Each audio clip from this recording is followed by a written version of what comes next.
بسم اللہ الرحمن الرحیم۔ خواتین و حضرات، یہ بات بہت افسوس سے کہنا پڑتی ہے کہ والدین کی گستاخی اور بے ادبی کے واقعات ہمارے معاشرے میں بڑھتے چلے جا رہے ہیں۔ آئے روز ہم یہ دیکھتے ہیں کہ نوجوان اولاد بالخصوص اپنی ماں کی گستاخی اور بے ادبی کرتے ہیں، اور ایسی ویڈیوز بھی دیکھنے کو ملی ہیں کہ جن میں نوجوان اولاد صرف اپنی ماں کے ساتھ گالی گلوچ نہیں، بے ادبی نہیں بلکہ تشدد بھی کر رہی ہے۔ یہ ویڈیوز اور یہ رویہ ہمارے معاشرے، ہمارے سماج کے زوال اور پستی پہ ایک مرثیہ ہے، ایک المیہ ہے۔ اگر ہم ان واقعات اور اس رویے اور گستاخی اور بے ادبی کے پس منظر کا اگر ہم جائزہ لیتے ہیں اور وجوہات اور اسباب کو ہم دیکھتے ہیں تو ہم اس نتیجے پہ پہنچتے ہیں کہ یہ وہ ذمہ داری تھی کہ جو سماج کے ہر فرد کی تھی، والدین، بہن بھائی، اساتذہ، ائمہ، خطباء، علماء، سیاستدان، حکمران اور تعلیمی ادارے، ان سب کی ذمہ داری تھی کہ وہ نوجوان نسل کی تربیت کرتے اور کریکٹر بلڈنگ کرتے۔ لیکن ایسا محسوس ہوتا ہے کہ ہر شخص سماج کا، وہ کسی بھی شعبے سے تعلق رکھتا ہے، وہ اس حوالے سے بالکل بے فکر ہو گیا ہے کہ اس نے نوجوان نسل کی کوئی تعلیم اور تربیت کا اہتمام کرنا ہے۔ اس کا اندازہ ہم اس بات سے لگا سکتے ہیں کہ نوجوان کی تربیت کے 3 مراکز ہیں، ایک گھر ہے، مسجد ہے اور تعلیمی ادارہ ہے۔ گھر کی صورتحال یہ ہے کہ والدین اپنا وقت جس طرح کے مصروفیات میں گزارتے ہیں، اس سے اندازہ ہوتا ہے کہ ان کو اپنے اولاد کی تعلیم اور تربیت سے کوئی شغف اور تعلق نہیں ہے۔ زیادہ سے زیادہ والدین یہ کام کرتے ہیں کہ اپنے بچوں کو اچھے اسکولوں میں ڈال دیں،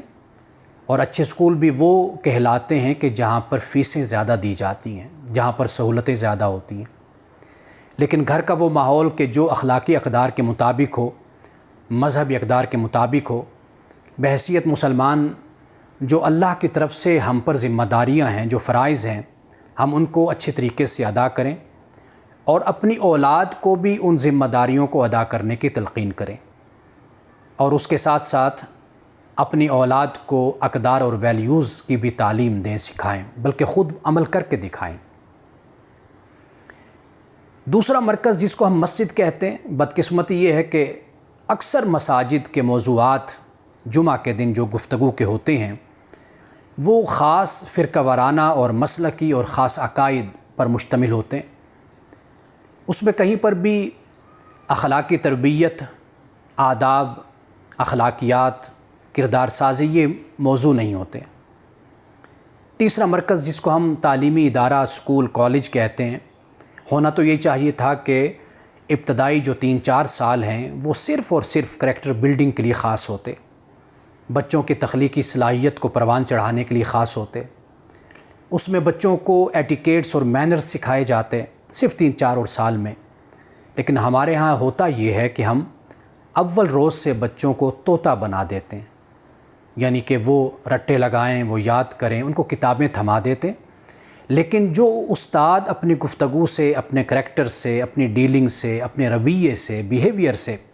جو بچوں کی تربیت کرتا ہے اور بڑی گہرائی کے ساتھ اسکول کے ماحول میں بچوں کو نکھارا اور سنوارا جاتا ہے، اس کا کوئی اہتمام ہمیں نظر نہیں آتا۔ جب یہ صورتحال ہوگی سماج کی کہ وہ مراکز کہ جہاں سے بچوں نے کچھ سیکھنا ہے، تعلیم پانی ہے، تربیت حاصل کرنی ہے، ان کے اخلاقی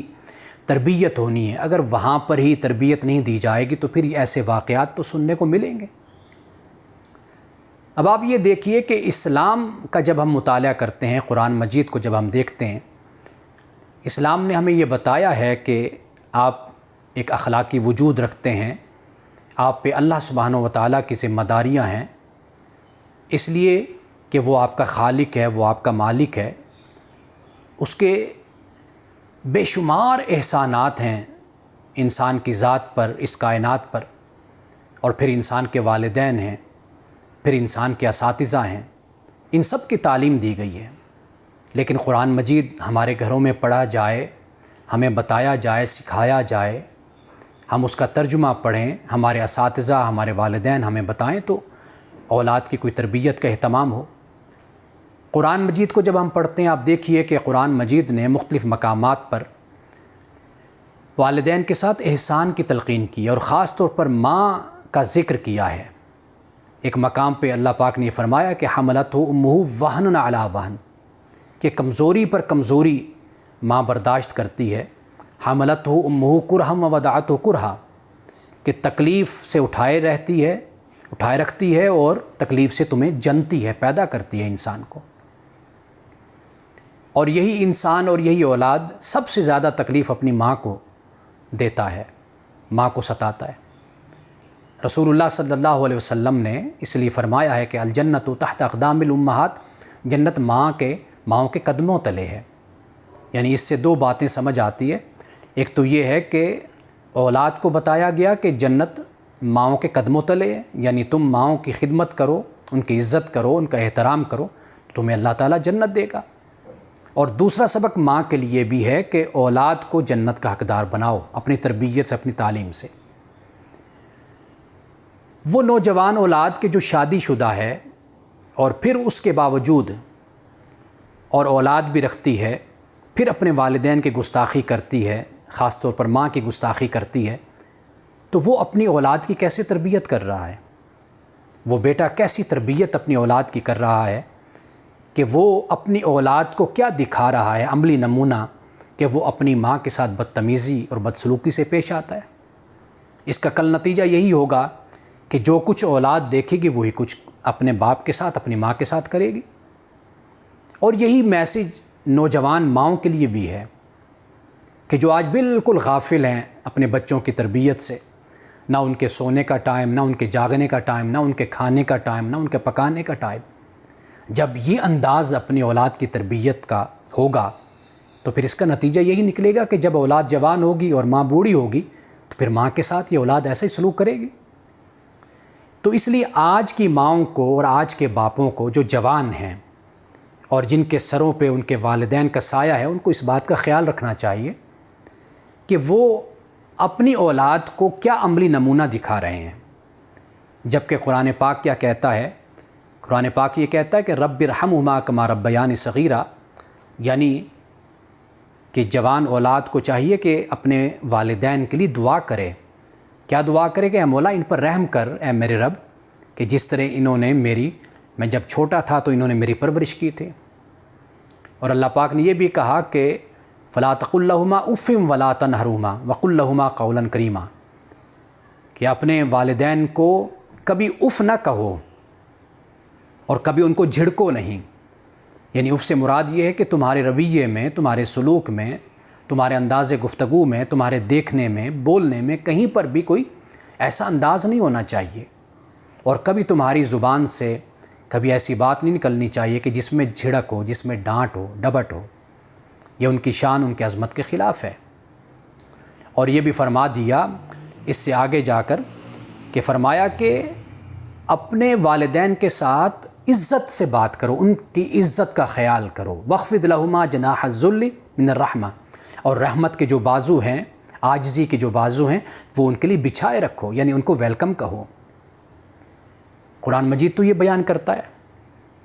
اگر ہم قرآن مجید کو پڑھیں، اپنے اولاد کو بھی قرآن مجید سکھائیں اور ان کو بتائیں کہ اللہ ہم سے یہ خطاب کرتا ہے، ہمیں یہ احکامات دیتا ہے۔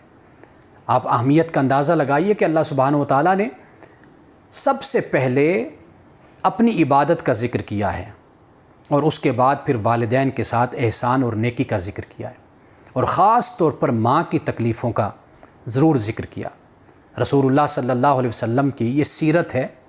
کہ آپ کی رضائی ماں یعنی حضرت حلیمہ سعدیہ آپ کے پاس جب آئی، کتابوں میں آتا ہے کہ رسول اللہ صلی اللہ علیہ وسلم ان کے لیے اٹھ کر کھڑے ہو گئے اور اپنی چادر کو بچھایا اور ان پہ اپنی رضائی ماں کو بٹھایا۔ یعنی آپ اندازہ کیجئے کہ اگر رسول اللہ صلی اللہ علیہ وسلم کی حقیقی والدہ اگر حیات ہوتی تو وہ کتنا ادب اور کتنا احترام اپنی والدہ سگی والدہ کا کرتے۔ اسلام کی یہ تعلیمات ہیں، اور ایک ہمارا مسلم معاشرہ ہے، اس کی کیا وجہ ہے کہ ہماری اولادیں اگر نافرمان ہو رہی ہیں، بے ادب ہو رہی ہیں، گستاخ ہو رہی ہیں، اور یہاں تک نوبت پہنچ گئی کہ نعوذ باللہ کہ خود آنکھوں سے ایسی ویڈیوز دیکھنے کو آج مل رہی ہیں کہ جن میں ایک جوان بیٹا اپنی ماں کو پیٹتا ہے، تشدد کرتا ہے۔ یہ وقت بھی آ گیا کہ یہ مسلم معاشرہ، اس کی واحد وجہ یہی ہے کہ ہمارے مراکز جو تربیت اور تعلیم کے مراکز تھے، وہاں پر وہ تعلیم اور وہ تربیت نہیں دی جا رہی۔ اس لیے اکثر طور پر میں یہ بات ہمیشہ یہ گزارش کیا کرتا ہوں کہ سب سے پہلی توجہ جو اسلام کی بھی توجہ ہے، قرآن کی بھی توجہ ہے، وہ یہی ہے کہ ایک انسان کو انسان بنایا جائے، اس کو اخلاقیات کی تعلیم دی جائے، اس کو گفتگو کا طریقہ سکھایا جائے، اس کو اٹھنے بیٹھنے بول چال، اس کو بڑے چھوٹے کا احترام بتایا جائے، اس کو کھانے کا سلیقہ سکھایا جائے۔ رسول اللہ صلی اللہ علیہ وسلم کا طریقہ یہی تھا کہ بچے چھوٹے خاص طور پر رسول اللہ صلی اللہ علیہ وسلم ان کو اپنے ساتھ بٹھاتے، ان کے ساتھ بیٹھ کے کھانا کھاتے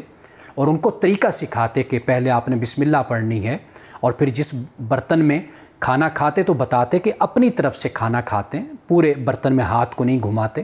یعنی اس طرح چھوٹی چھوٹی سی باتیں کہ ہاتھ دھو کر آنا ہے، بیٹھنا ہے، بسم اللہ پڑھ کے کھانا کھانا ہے، اپنی طرف سے کھانا کھانا ہے،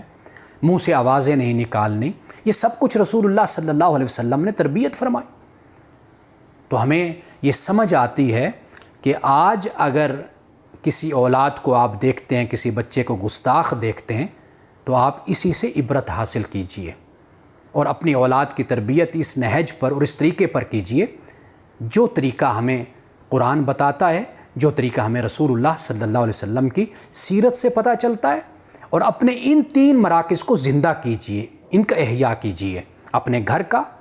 اپنے مساجد کا اور اپنے تعلیمی اداروں کا۔ گھر میں والدین ماحول ایسا بنائیں کہ جس میں اولاد میں عاجزی اور انکساری پیدا ہو، خدا کا خوف پیدا ہو، جس سے ان کا کریکٹر، ان کا کردار سنورے۔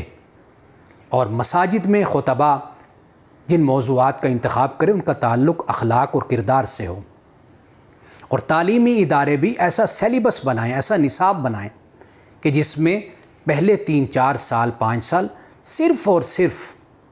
طالب علم کی، بچوں کی تربیت پر توجہ دی جائے، اور انہیں ایک خوبصورت انسان، با کردار، با اخلاق، سلیقہ مند، با ادب اس کو انسان بنایا جائے۔ جب تک ہم ان بنیادوں پر کام نہیں کریں گے تو آپ کو ایسے واقعات آئے روز سننے کو اور دیکھنے کو ملتے رہیں گے۔